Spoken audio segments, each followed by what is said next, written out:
Bonjour Jean-Baptiste, Bonjour, bienvenue, merci d'être dans Biz and Biz. merci beaucoup de m'accueillir.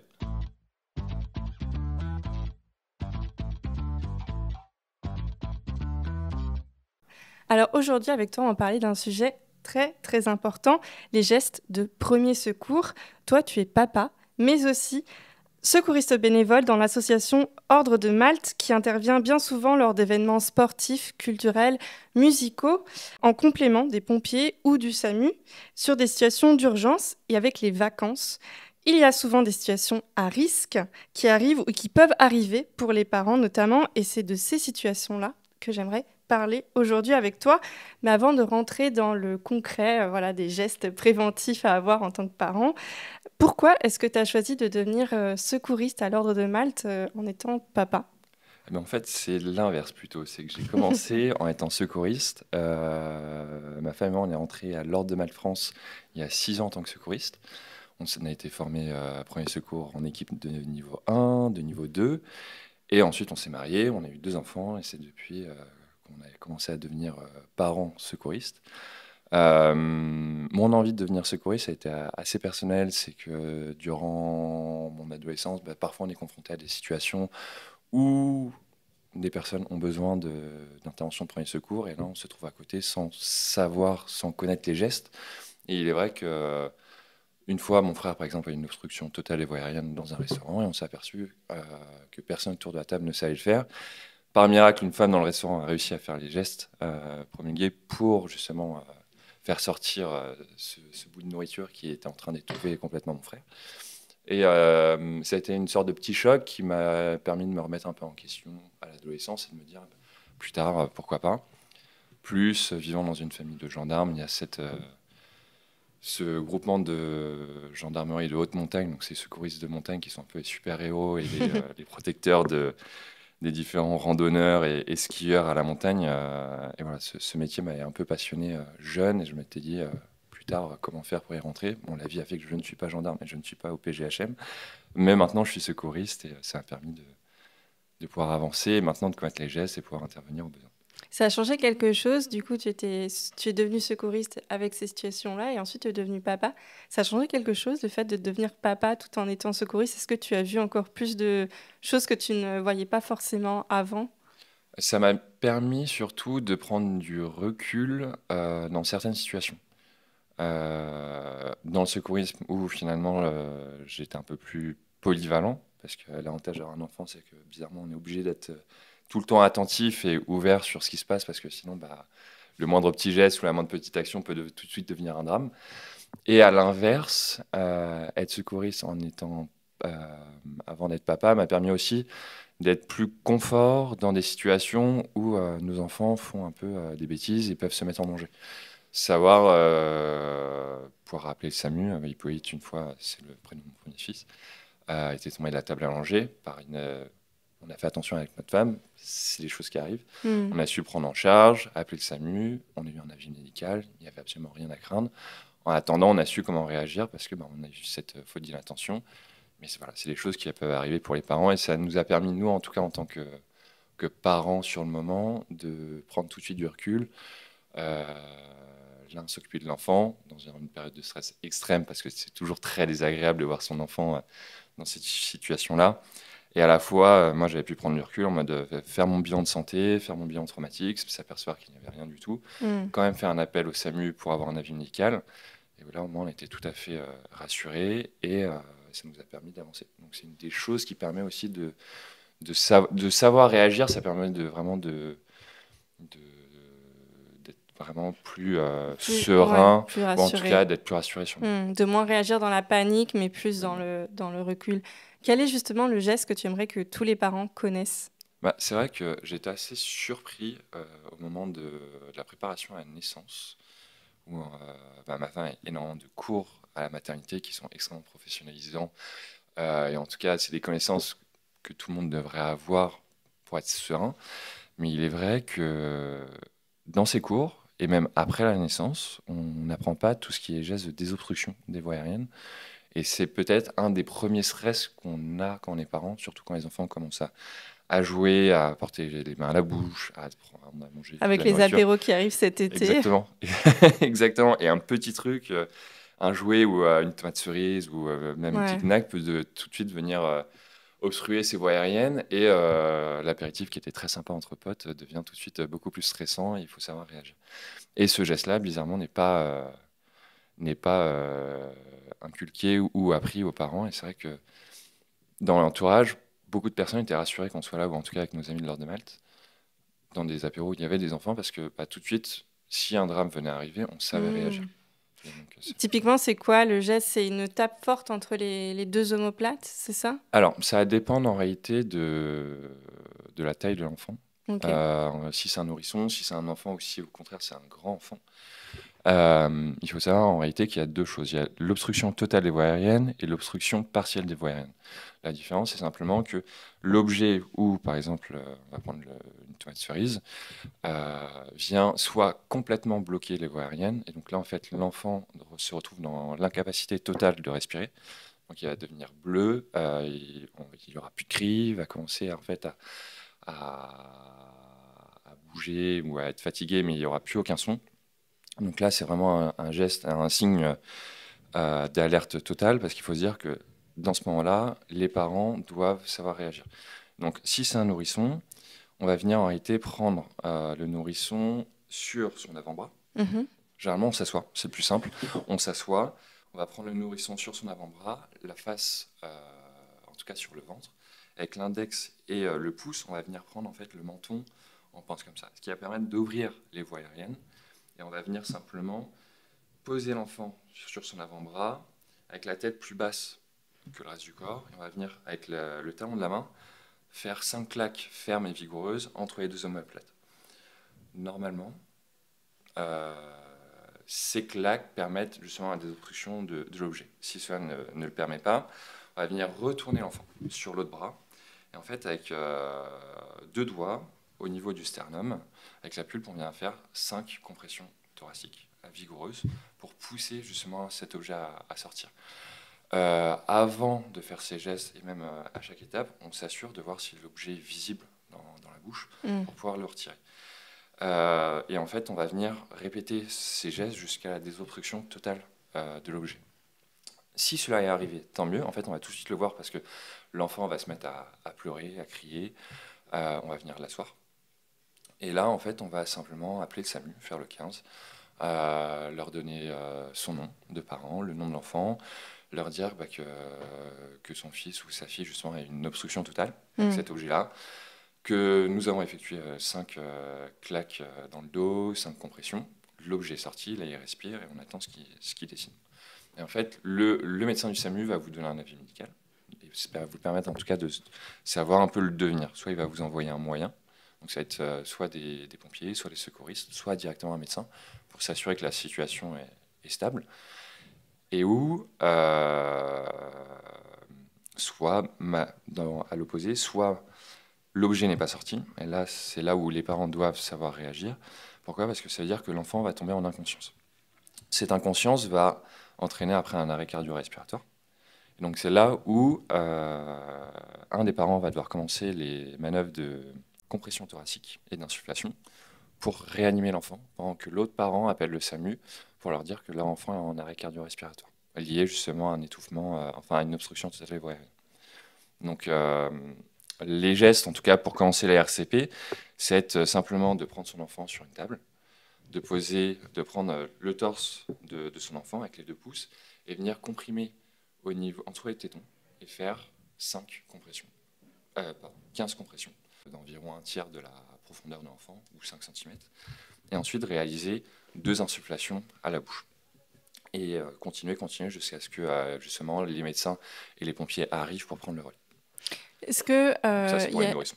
Ouais. Et Pour les après, il enfants, y a les c'est enfants aussi. différent. Moi, par exemple, mon fils, enfin, on a un enfant de 2 mois, donc ça aurait été la situation pour un enfant de 2 mois. Hippolyte, qui a 2 ans, lui, maintenant, est suffisamment grand. Et on vient, en fait, simplement refaire quasiment les mêmes gestes, mais plutôt que de poser l'enfant sur son avant-bras, on va venir le poser sur sa cuisse et le pencher vers l'avant, toujours, avant de commencer ses gestes, vérifier si l'objet est accessible ou non.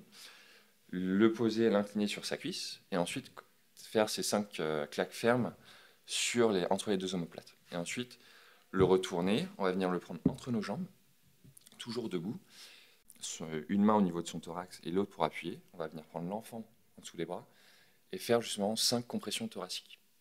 Donc ça va être vraiment des compressions très vigoureuses pour justement inciter l'objet à sortir, avoir en tout cas un geste au niveau du thorax pour que l'objet soit expulsé et permettre en tout cas à ce que l'enfant respire à nouveau. Voilà. Donc de toute façon, ça se voit assez rapidement. Oui, complètement. Ce genre de symptômes, enfin quand un enfant fait fausse route, une obstruction totale, ça se voit. Même pas, il ne tousse pas. C'est que généralement, il va chercher à tousser, mais il n'y aura aucun bruit, il n'y aura aucun pleur. Mais bon, si on est là, effectivement, on le voit. C'est rapide, exactement. C'est quoi les bons gestes du coup pour éviter d'arriver à ce genre de situation? Ces gestes-là, c'est la première chose, c'est d'être ultra attentif. Je suis assez surpris. En fait, même nous, on s'en est aperçu avec ma femme, c'est qu'on est souvent addict au téléphone ou en présence de nos enfants, on a nos téléphones. On alerte souvent comme quoi les enfants ne doivent pas avoir de téléphone avant 3-4 ans, ou en tout cas d'écran. Mais c'est nous qui Les parents sont les premiers exemples et c'est surtout, quand on est en présence d'enfants, on n'a pas de téléphone, on les reste dans nos poches parce qu'en fait, à tout moment, il peut se passer quelque chose, surtout au niveau du déjeuner ou du dîner. Oui, dans un moment social où on ne fait pas attention. Ça, c'est la première chose. Après, c'est surtout faire attention à la manière dont l'enfant mange ou dont l'enfant, ou en tout cas dont nous avons coupé les aliments. Une tomate cerise, on ne la laisse peut-être pas forcément manger en totalité. Pourquoi ? Parce qu'en fait, ces petits... une petite carotte, ou en tout cas une petite carotte, une petite tomate, une myrtille, même une knaki, la manière dont on va couper une knaki. Tous ces aliments-là ont quasiment la même taille que l'œsophage et la trachée d'un enfant. Donc s'ils ne mâchent pas, ça peut tout de suite devenir dramatique et on tombe dans ces situations d'obstruction totale. Ouais. Je sais qu'il y a quelques années, des médecins avaient alerté justement, mais moi j'étais assez surpris pour les knaki, plutôt que de couper ces saucisses en rondelles, c'était de les couper dans la longueur. Pourquoi ? Parce que ils les prennent en bâtonnet. C'est ça, exactement. Parce que si elle venait à se bloquer dans la trachée de l'enfant, l'air passait toujours. En fait, on n'est plus dans une situation d'obstruction totale, mais d'obstruction partielle. Ouais. Et en fait, là, l'avantage, c'est qu'étant donné que l'enfant respire toujours, mais il a une respiration qui est compliquée. Donc là, en fait, on vient simplement l'installer dans une position qui est naturelle, ou en tout cas dans laquelle il se sent le mieux. Et on appelle le SAMU pour qu'il puisse envoyer des moyens justement vous aider dans ces situations-là. Par contre, si on est sur une obstruction partielle, on a absolument interdiction de faire des gestes de désobstruction. Pourquoi ? Parce que si on les fait, on risque au contraire d'aggraver la chose. D'accord. Donc là, c'est vraiment les médecins qui vont s'en charger. L'enfant, au contraire, on va plutôt l'inciter à tousser. Par lui-même, ça va permettre de faire sortir l'objet ou la nourriture. Mais si on fait les gestes de désobstruction, on a un risque au contraire de venir bloquer complètement cet objet.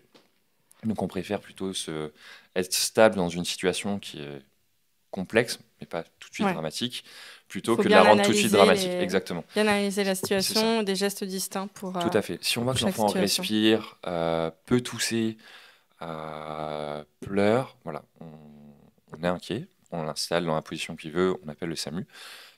Si elle ne respire plus, voilà, on fait tout de suite les gestes de désobstruction. Et ensuite, si c'est positif, on l'appelle le SAMU. Si ça ne l'est pas, on commence les gestes de réanimation cardiaque.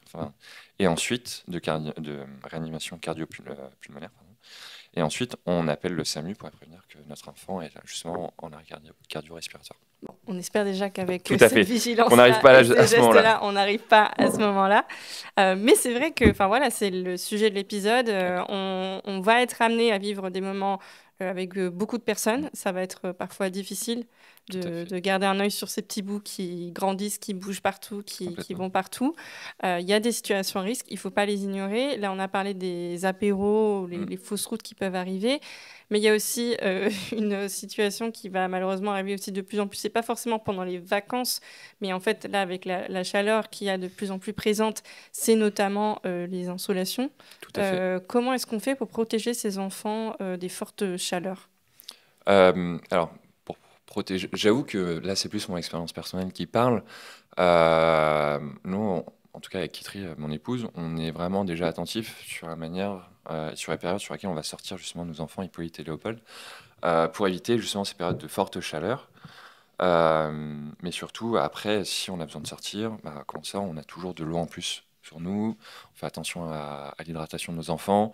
On les couvre bien avec soit des grands chapeaux, soit à minima des chapeaux qui couvrent bien la tête, des t-shirts. On fait attention, en tout cas, qu'ils puissent réguler au mieux leur température. Et au moment où ils vont faire du sport et dans courir, voilà, un enfant de 2 ans, ça fait énormément de sport où j'avoue je n'arriverai pas à suivre autant l'effort physique de mon fils. Mais voilà, c'est faire attention aussi de faire des moments de pause. Pourquoi? Parce qu'en fait, on a 2 choses. C'est que dans les affections qu'on appelle liées à la chaleur, on va avoir par exemple l'insolation ou tout ce qui va être hyperthermie maligne d'effort, qu'on trouve très commune chez les marathoniens par exemple, où ils vont faire des efforts prolongés en période de chaleur. Et en fait, là, le corps va commencer à s'emballer lié à cette chaleur, il n'arrive plus à la réguler. Et c'est là que ça peut devenir plus problématique. Typique d'un petit garçon, effectivement, de 1 an et demi, 2 ans, qui court C'est ça, partout et et qui fait j'ai pas vu, attention. c'est les choses qui arrivent, les hyperthermies aussi chez les enfants. J'ai entendu il y a pas longtemps, il y en a une à Versailles, malheureusement. C'est des choses où, en tant que parent, on doit être assez attentif. Si on voit après, bah, malheureusement, on a notre enfant qui a très chaud, qui va avoir une fréquence cardiaque un peu élevée. On voit que son comportement va être différent d'habitude parce que il va être soit agité, soit agressif, ou au contraire complètement se prostrer sur lui-même. Il peut avoir des vertiges ou exprimer des maux de tête. À ce moment-là, on peut déjà se dire il y a quelque chose qui ne va pas. Euh, En plus, on va avoir une peau qui va être un peu chaude, pas mal de sueur. Et donc dans ce cas, simplement on va retirer l'enfant de la source de chaleur. Donc soit en extérieur, on essaie de trouver de l'ombre. Si on voit qu'il est vraiment très chaud ou si on a un thermomètre et qu'on voit que sa température est supérieure à 40 degrés, on va même favoriser les endroits qui sont climatisés. On va venir le dénuder, lui pulvériser de l'eau sur lui, le ventiler. Ça, c'était déjà les premières méthodes pour le Le permettre en tout cas de le rafraîchir. rafraîchir. Si on le peut, bah, il y a une technique aussi, il y a 2 autres techniques qui marchent très bien. Ça va être d'imbiber des vêtements et justement lui caler au niveau du corps, Ok. en tout cas les imbiber d'eau. Et si vraiment, justement, on est dans une situation où cette température est vraiment très très chaude et sous avis médical, on peut justement poser du froid. Donc, si on a du froid sous la main, ou si par exemple vous êtes dans un magasin avec de la glace ou autre, ça va être de poser des poches de glace qui sont dans des chiffons sur des parties comme le cou, les aisselles ou l'aine des enfants. C'est des endroits qui permettent justement de rafraîchir très rapidement un enfant. Là, D'accord. par exemple, c'est si on est dans une période d'hyperthermie maligne d'effort. Le but du jeu, c'est que en fait, le corps étant supérieur à 40 degrés, souvent on va avoir une fréquence cardiaque qui est très accélérée, en tout cas pour un enfant. Et avant l'arrivée des secours, ou si justement le médecin le préconise, justement cette technique va permettre de refroidir très rapidement l'enfant et de Hmm. tomber en dessous de 39,4 généralement. Et on va permettre justement au corps de retrouver une température un peu plus stable et facile à réguler. Et justement à ce que, en tout cas, l'enfant se sente mieux. Nous, en tant que parents, on va être beaucoup plus rassurés parce qu'on va retrouver un enfant comme on a l'habitude de voir, qui est moins amorphe, enfin qui est justement plus vivant, qui ressemble plus à Ouais. son propre caractère. Oui, c'est normal, les coups de chaud, Complètement. ça, mais Ça arrive ça très rend un petit vite, peu tout à fait. nauséeux, on a la tête qui Ouais. tourne. Les voitures, ça Donc, peut être les bouchons dans les voitures, ça doit ouais. aussi notamment être assez attentif. Hmm. Maintenant, pas mal de voitures sont climatisées, mais si on va durer longtemps, un voyage en tout cas qui va durer longtemps en voiture, c'est vraiment aussi être attentif à ça, Hmm. parce qu'étant donné qu'en plus, souvent les parents sont devant, c'est des choses qu'on voit moins, mais c'est être attentif à ce que nous dit l'enfant, ou en tout cas à ce qu'il nous exprime. Justement, et c'est ce moment-là, on fait les pauses, on en profite. Pour les Est-ce parents, qu'il y a c'est des très petites bien, et choses puis qu'on pour peut les enfants, c'est mieux. prévoir, qu'on peut anticiper? Par exemple, effectivement, toujours avoir de l'eau, mais donner aussi des aliments riches en eau, comme la pastèque, le melon. Est-ce que ça aide, ce genre de choses Possible. ou... J'avoue que j'ai pas d'avis. Nous, c'est ce qu'on fait naturellement. En plus, en ce moment, il y en a énormément et nos enfants adorent ça. Donc là, on en profite énormément, vraiment pour compenser cette perte possible d'eau. Hmm. C'est des choses que, en tout cas, nous, enfants, nos parents faisaient. on les reproduit certainement, les médecins nous alertent aussi là-dessus. Je pense que oui, effectivement, compenser cet apport d'eau qui est déjà naturel et enfin nécessaire en tout cas pour un enfant et pour un adulte, Mm. c'est vraiment important. Quand on part en vacances, c'est quoi tes indispensables dans ta trousse de secours familiale? Ce qui est bien, c'est qu'on a parlé de plusieurs Oui. situations déjà, les apéros, les trajets en voiture, voilà, quand on est dehors et qu'il y a des fortes chaleurs. Toi, typiquement, en tant que papa secouriste, qu'est-ce que tu emmènerais avec toi en vacances? Bah, nous, déjà, c'est presque avec Itri, quand à la naissance d'Hippolyte, on a repris en tout cas des gestes et des manières de se préparer de secourir, c'est qu'on avait un gros sac à langer. Et déjà, dedans, on avait créé des compartiments avec soit du change, soit au contraire de la nourriture. Et justement, on a une mini trousse de secours. Et en fait, dans cette trousse de secours, on avait réfléchi sur les situations qu'on pouvait rencontrer. Et souvent, bah, de base, ça va être une sorte de petite bobologie liée à des plaies. Donc ça va être du sérum psy, des pansements, des compresses, euh, justement pour venir nettoyer et protéger les plaies. Euh, En ce moment, étant donné qu'on a pas mal de chaleur, toujours une petite crème.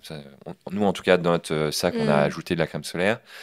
Et ce qu'on peut oublier, c'est qu'un coup de soleil, ça reste une brûlure, et autant l'éviter le plus possible chez des enfants dont, bah voilà, la peau, c'est quelque chose qui est très précieux, et autant la protéger au maximum. Hmm. Il y a pas mal aussi maintenant surtout quand on est à la plage, des marques de vêtements qui proposent des vêtements Couvrant. couvrants et Hmm. anti-UV, ou en tout cas qui ont des fils qui permettent justement de protéger la peau.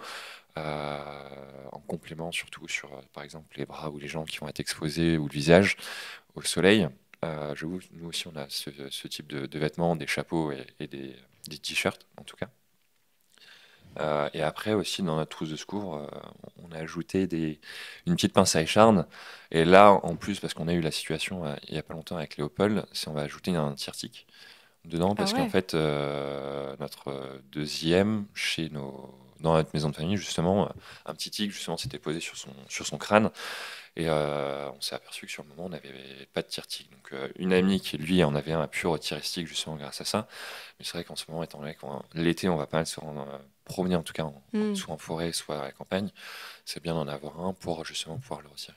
Oui, finalement, adapter sa trousse de secours aussi Complètement, en fonction tout à fait. de sa destination, à la plage, voilà, les Bah, en maillots de tout bain cas, voilà, se couvrants. dire que si une situation, si notre enfant vient à tomber, si notre enfant vient à se blesser, ou justement même avoir une petite écharpe, des choses comme ça, avoir de quoi, en tout cas, pouvoir réagir sur le moment, et pas laisser son enfant avec une plaie qui pourrait s'infecter ou Oui. autre.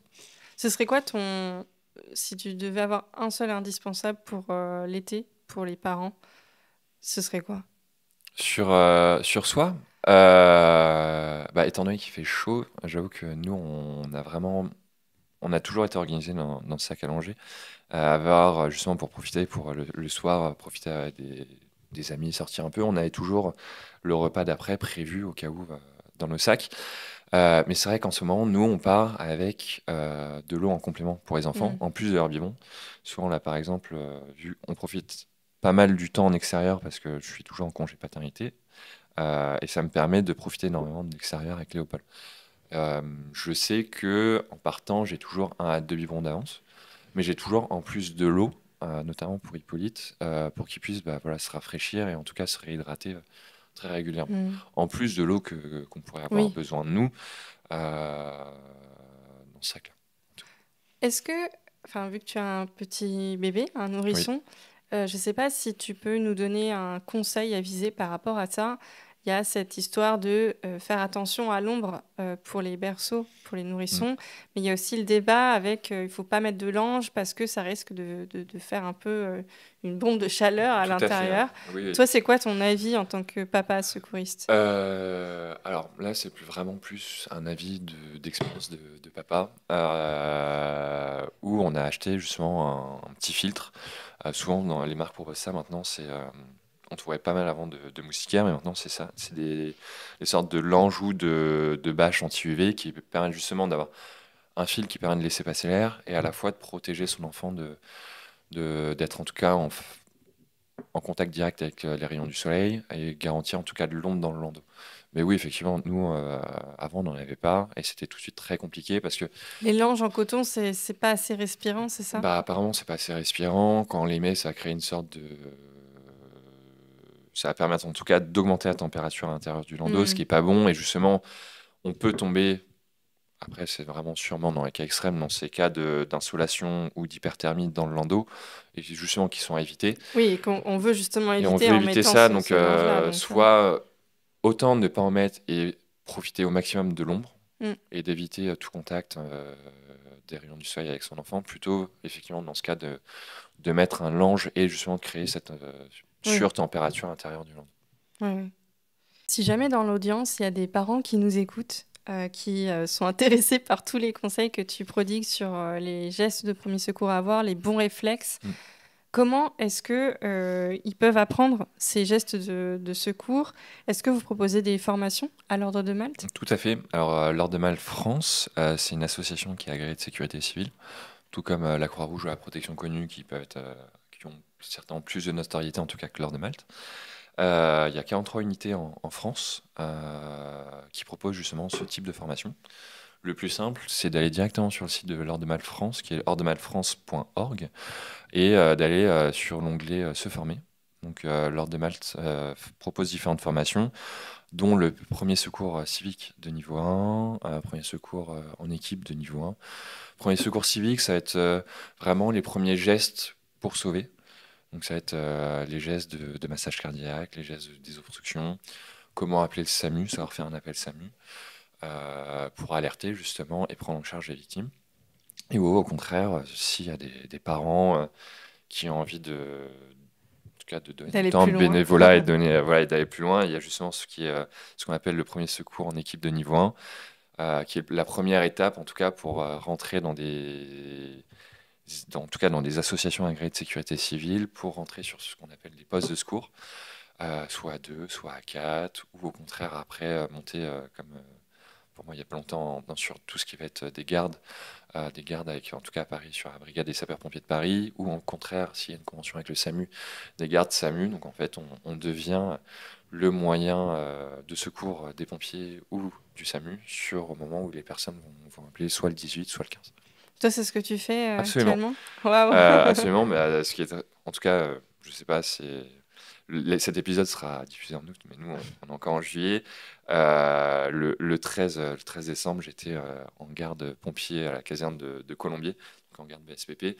Justement, avec plein d'amis de l'Ordre de Malte, on était en caserne. Donc, en tout cas, les personnes, les habitants du 5e arrondissement, s'y appelé le 18, ils voyaient arriver un camion de l'Ordre de Malte dans lequel j'étais, et on prenait en charge les différentes personnes qui en avaient besoin. Quel serait ton dernier conseil pour les parents qui nous écoutent, que ce soit pour des conseils spéciaux pour cet été ou même juste secourisme et parentalité? Pour les parents, en tout cas, qui n'auraient pas forcément le temps de se former réellement, déjà, se, s'intéresser au maximum. En tout cas, l'Ordre de Malfrance a proposé des vidéos justement sur ces mêmes gestes qui sauvent. D'autres associations le font également. C'est vraiment quelque chose qui se développe énormément, et ça permet déjà, en tout cas, d'avoir quelque chose de très visuel en tête pour se dire, voilà, ces gestes-là peuvent le faire. Se former, c'est mieux parce qu'on les a mis en pratique. En tout cas, ça permet d'avoir cette expérience, cette première expérience. Mais déjà, s'intéresser, ça permet d'avoir du recul et de se dire, bah, si cette situation-là se produit, potentiellement, je ne sais pas faire le geste, mais je l'ai vu et je peux le tenter. Hmm. En France, on a quelque chose qui est génial, c'est que quelqu'un qui sait faire le geste, si un geste, en tout cas si quelqu'un n'est pas formé et fait un geste, en tout cas il aura tenté de faire un geste pour sauver quelqu'un. Il pourra pas lui être, en tout cas elle Hmm. pourra pas être en tout cas mise en tort parce qu'elle a tenté de sauver quelqu'un. Au contraire, on a un système de santé et de secours qui est extrêmement développé, où en quelques minutes, un régulateur, soit des pompiers, soit du SAMU, va vous répondre et va pouvoir surtout vous guider par téléphone. Et ces gestes-là, bah, ça va permettre, en tout cas, entre l'appel, le guidage par téléphone, plus tenter de faire le geste, bah, ça va permettre de gagner du temps dans les Hmm. gestes, en tout cas dans les situations extrêmes, et d'assurer en tout cas des premiers gestes pour sauver quelqu'un avant l'arrivée de personnes qui sont formées pour sauver ces personnes. Mais c'est sûr que les connaître, ça peut Ouais, les rassurer. connaître, ça permet de Et- se rassurer, d'être beaucoup plus confortable, moins stressé, moins appréhendé. Pour les parents, c'est s'intéresser à ces gestes-là, préparer ses sorties, avoir un sac à manger qui est toujours prêt. Euh, Ça permet, c'est bête. Jamais trop d'eau. Voilà, non, c'est vrai, c'est Et que. sinon, on s'arrête à un bar, on commande Oui, une complètement. bouteille d'eau et On va au voilà. supermarché, on prend des bouteilles d'eau. Voilà, c'est ne pas tomber dans le fait d'ouvrir son sac et de se dire, bah mince, j'ai oublié ça, j'ai oublié Ouais. ça, j'ai oublié ça. C'est de se dire, j'ouvre, je sais que c'est dedans. Voilà, c'est jamais agréable de voir son enfant pleurer, demander de l'aide. Au contraire, d'être un peu, pas le parent super-héros, mais c'est de savoir, voilà, nos enfants ont confiance en nous et savoir y répondre, c'est extraordinaire. Merci en tout cas Jean-Baptiste pour tous ces conseils et j'espère que ça aidera les parents qui, je ne l'espère absolument pas se rencontrer avec ces situations, mais au moins on est Exactement, prévenu, on connaît les gestes que tu as tout à décrits fait. oralement et sinon j'invite fortement à aller voir les vidéos du coup de l'Ordre de Malte ou Mm, aller se former directement exactement. auprès de vous. Voilà, c'était un épisode plus que, enfin voilà, moi j'ai envie de donner de la prévention aux parents, de l'anticipation pour qu'on puisse tous partir en vacances un petit peu plus serein. Mais déjà, avoir un bon sac à langer bien rempli C'est ça. avec tous les petits objets cités par Jean-Baptiste, c'est parfait. Merci beaucoup pour ton partage et félicitations pour ta nouvelle paternité, pour ton Merci petit beaucoup. bébé. Bon courage pour cet été et bravo encore pour tout ce que tu fais. Merci pour votre accueil. Bonne journée.